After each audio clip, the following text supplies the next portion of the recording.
भारत में सबसे ज़्यादा हिंदू मुस्लिम करने वाले जो व्यक्ति है बिहार के, वो गिरिराज सिंह है। वो लगातार हिंदू मुस्लिम पर बयान देते रहते हैं, हमेशा कहते हैं कि मुसलमानों की वोटिंग राइट छीन लेनी चाहिए। उसके अलावा कई ऐसे बातें कहते रहते हैं। उन्होंने कहा है साफ तौर पे कि अब तेजस्वी यादव और लालू यादव को नीतीश कुमार का पांव धो करके पीना चाहिए, पांव छूना चाहिए, फोटो लगाना चाहिए और भी बहुत सारी बातें वो कह रहे हैं। हमारे साथ में राष्ट्रीय जनता दल के प्रवक्ता एजाज सर है। एजाज सर से जानते हैं कि क्या अब यादव को नीतीश कुमार का पांव छू करके प्रणाम करना चाहिए? सबसे पहले तो गिरिराज सिंह जी को स्पष्ट रूप से बताना चाहिए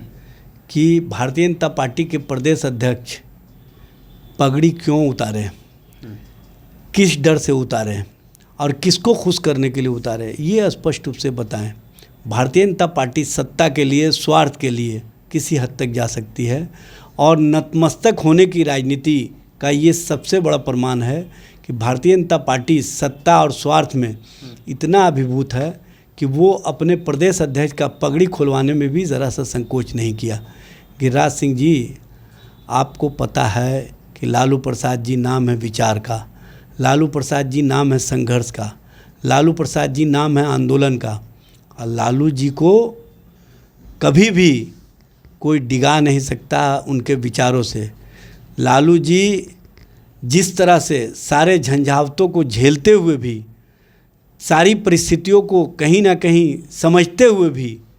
किसी भी स्थिति या परिस्थिति में सांप्रदायिक शक्तियों को अपने आगे नतमस्तक कराया है और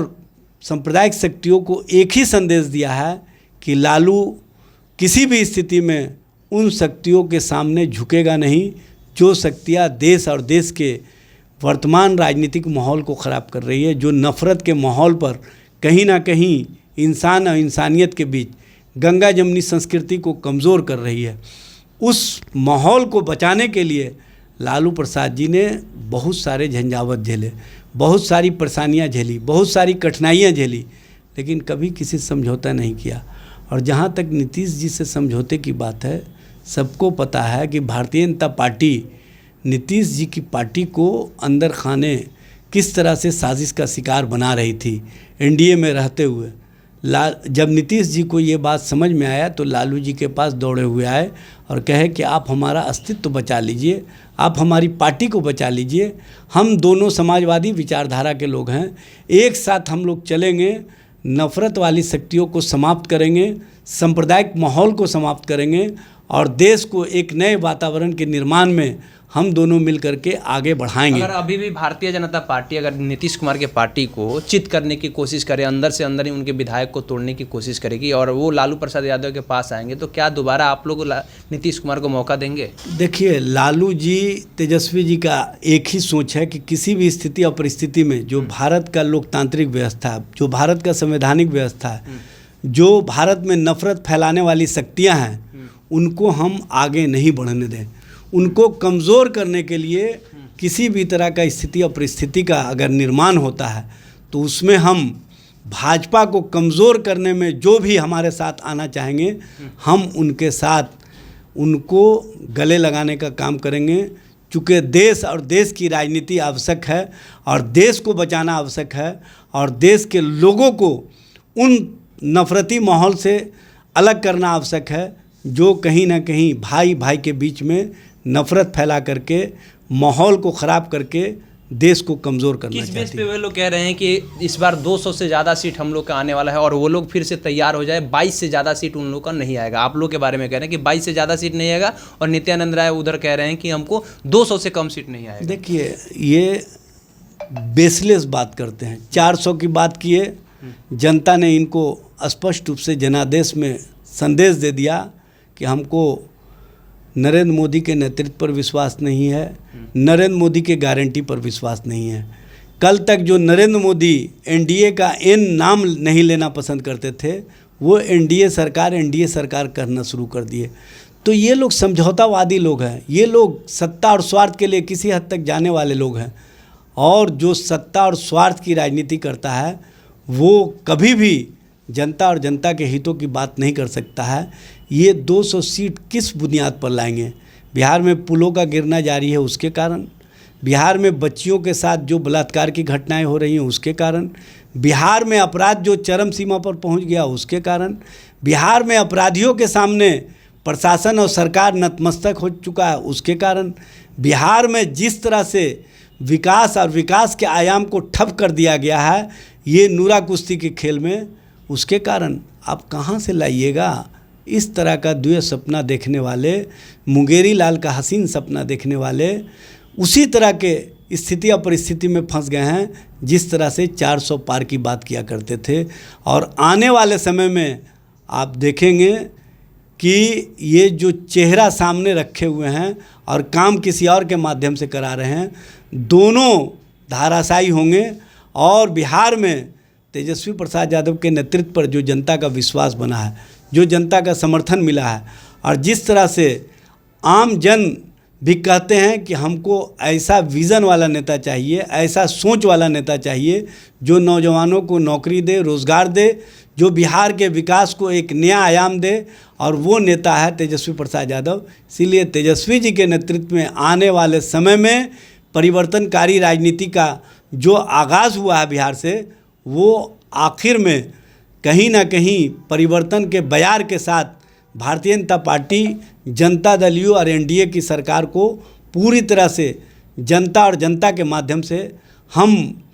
उस स्थिति और उस मुकाम तक पहुंचा देंगे कि पुनः वो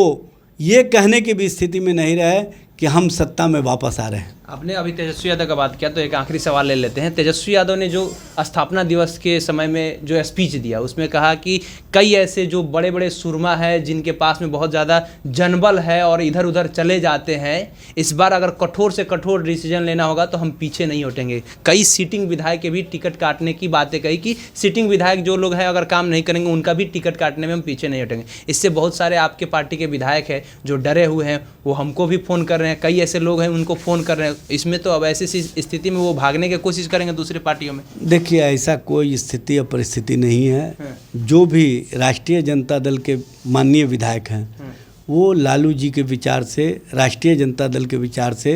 तेजस्वी प्रसाद यादव के काम से प्रभावित हैं। और उनको पता है कि तेजस्वी प्रसाद यादव जिस तरह से जनता और जनता के बीच में समर्थन ले रहे हैं और जिस तरह से जनता की सहानुभूति तेजस्वी जी के नेतृत्व पर है, ये स्पष्ट रूप से प्रमाण है कि आने वाला समय तेजस्वी जी का होगा। उन्होंने जो बातें कही है, जिस संदर्भ में कही है, वो लोग जो इधर उधर करने वाले हैं, आप देख रहे हैं कि बहुत सारे हमारे जो लोग हैं जो फ्लोर टेस्ट के समय कहीं ना कहीं कुछ जनता दल यू के साथ, कुछ भारतीय जनता पार्टी के साथ चले गए हैं। उनके संदर्भ में कहा, लोकसभा में सर बात हो रहा है, लोकसभा के अंदर में जब भीतरघात जो लोग किए हैं उनके ऊपर, जैसे प्रकाश भी रजौली से विधायक है, उनके बारे में स्पष्ट तेजस्वी जी ने कह दिया था। उन्होंने जो भी कहा है और जिस संदर्भ में कहा है उसमें जो जो लोग इस तरह का कार्य किए होंगे उनको इस बात का डर लगेगा। लेकिन जो लालू जी के विचार पर, जो तेजस्वी जी के कामों पर साथ खड़े रहे हैं, और तेजस्वी जी ने स्पष्ट कहा है कि 2 महीने के अंदर में जनता और जनता के बीच में जब हम 15 अगस्त के बाद निकलेंगे तो पूरे बिहार के दौरा पर तो सबका परफॉर्मेंस भी सामने नज़र आएगा। और जो पार्टी के नेता और कार्यकर्ता हैं उनके साथ वो डायरेक्ट कहीं ना कहीं संवाद करेंगे और उस संवाद से स्थिति स्पष्ट हो जाएगी। किसी को कोई डरने की आवश्यकता नहीं है। सब लोग बेहतर ढंग से काम करें, पूरी मेहनत से काम करें। इसके लिए उन्होंने कार्यकर्ताओं को, नेताओं को, पार्टी के पदाधिकारियों को सबको दिशा निर्देश दिया। उसी दिशा निर्देशन में सबको आगे बढ़ कर के लालू जी के विचार के साथ आगे जो कार्य है पार्टी का, जो पार्टी का नीति और सिद्धांत है, उसको मजबूत बनाने में, संघर्ष आंदोलन में साथ रहें। और तेजस्वी जी के यात्रा के बाद आप देखेंगे बिहार में कहीं ना कहीं जो बदलाव का बयार है वो स्पष्ट रूप से दिखने लगेगा। चलिए, तो एजाज अहमद सर हैं, ये साफ तौर पे कह रहे हैं कि नीतीश कुमार और भारतीय जनता पार्टी किस बेस पर कह रही हैं कि 200 से ज़्यादा सीटें आएंगी, ये हमें नहीं पता है। लेकिन ये कह रहे हैं कि तेजस्वी यादव का बयार चल रहा है और जो बातें उन्होंने तेजस्वी यादव ने स्थापना दिवस के दिन कहा है वो एक तय करके बातें कहा है कि जो लोग इधर से उधर गए हैं, चाहे वो लोकसभा के चुनाव हो या उससे पहले गए हो या फ्लोर टेस्ट के समय में गए हो, उन सभी किसी के बारे में उन्होंने कहा है जो अभी विधायक जिनको डर है वे लोग अच्छा से काम करें। तेजस्वी यादव 15 अगस्त के बाद पूरे बिहार में घूमने वाले हैं, उसमें परफॉर्मेंस देखेंगे, डायरेक्ट जो लोग कैंडिडेट होंगे उनसे बातें करेंगे, संवाद करेंगे और उसके बाद में विधानसभा के टिकट की निर्णय लिया जाएगा। आपकी क्या प्रतिक्रिया है बताइएगा कमेंट बॉक्स में। हमारा नाम केशव यादव है, पब्लिक स्टेशन आप देख रहे हैं। बहुत बहुत धन्यवाद।